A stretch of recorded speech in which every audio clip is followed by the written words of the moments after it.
खाना खिलाओ।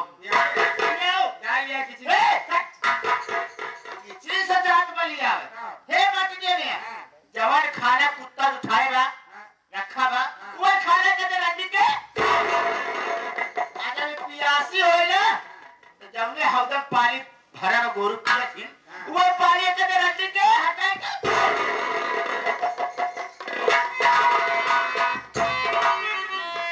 क्या भगवान ये तेरी कैसी माया है।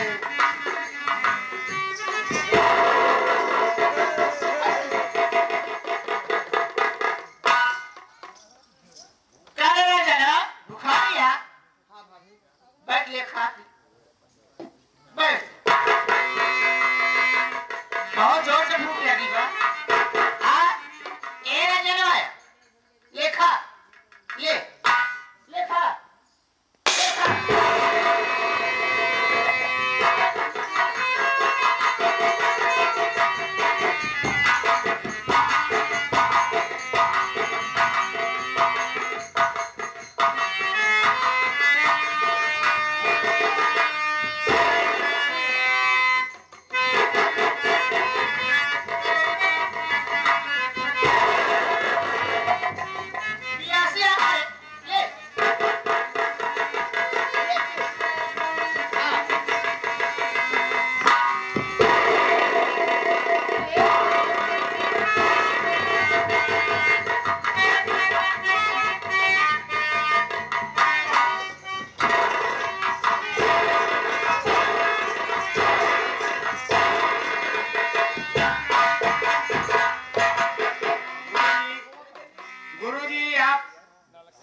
काली नागिन देखा होगा, ये गोरी नागिन है। अब गोरी नागिन का पहला सीन है, गुरुजी की आदत है कहानी में लगाया है, परंतु जितने लोग हैं इतने लोग रहे कोई बात नहीं है। ये गोरी नागिन का पहला सीन था। जाओ भाभी जैसे कर रही हो भाभी। एक दिन तुझे भुगतना पड़ेगा भाभी, भुगतना पड़ेगा। कैसे आ रहा है मालिक।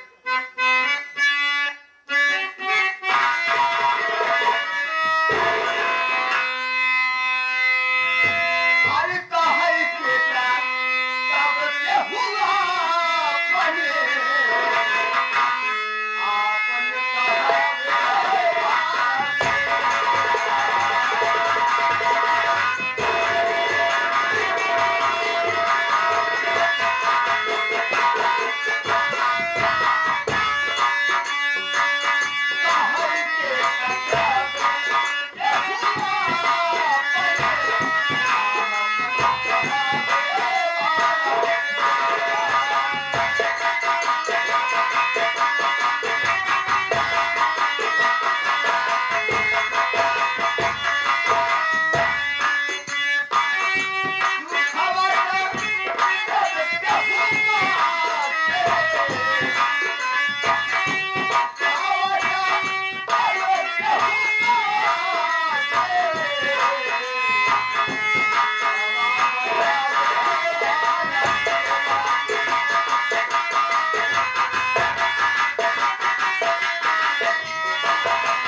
सभी दर्शक बंधु को हमारी पूरी पार्टी की तरफ से प्यार भरा नमस्कार सुप्यार हो।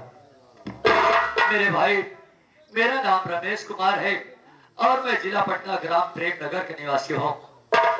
मेरे घर में मेरे परम पूज्य पिताजी हैं जिनका नाम चौधरी रामजस किसान है, जो कि घर का काम करते हैं, किसानी का काम करते हैं बाबूजी।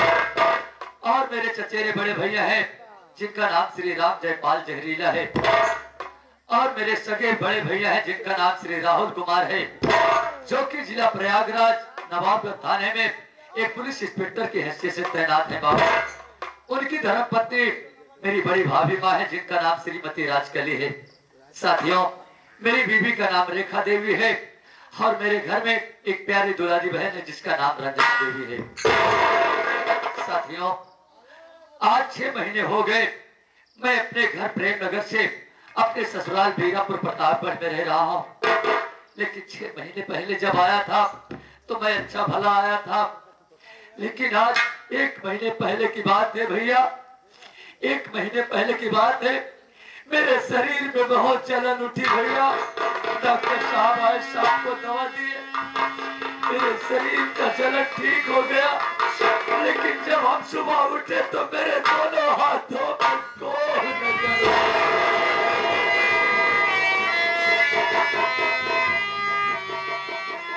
जब से मेरे हाथों में कोढ़ हो गया, मैं अपनी किस्मत पर हमेशा रोता रहता हूँ कि मालिक, आखिर मैंने ऐसा कौन सा इतना बड़ा गुनाह कर दिया है जो कि मेरी जिंदगी में इतनी बड़ी मुझे सजा मिल रही है परमात्मा।